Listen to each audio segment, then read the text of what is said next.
నంద్యాల జిల్లా ప్రముఖ పుణ్యక్షేత్రమైన శ్రీశైల మహాక్షేత్రంలో శివదీక్ష భక్తుల రద్దీ కొనసాగుతుంది.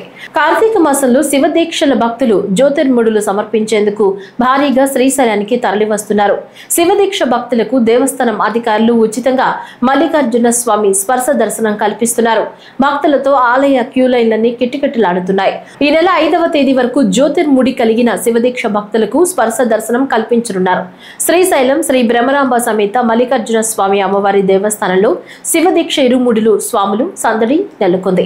కార్తీక మాసం సందర్భంగా భారీగా శివదీక్షను స్వీకరించిన భక్తులు సుమారు 45 రోజులు నిష్ఠతో దీక్షను స్వీకరించిన శివస్వాములు ఇరుముడితో శ్రీశైలం చేరుకుంటూ శివదీక్ష స్వాముల కోసం ఏర్పాటు చేసిన ప్రత్యేక క్యూలైన్ల ద్వారా స్వామి అమ్మవార్లను దర్శించుకుంటూ వారి మొక్కులను తీర్చుకుంటున్నారు.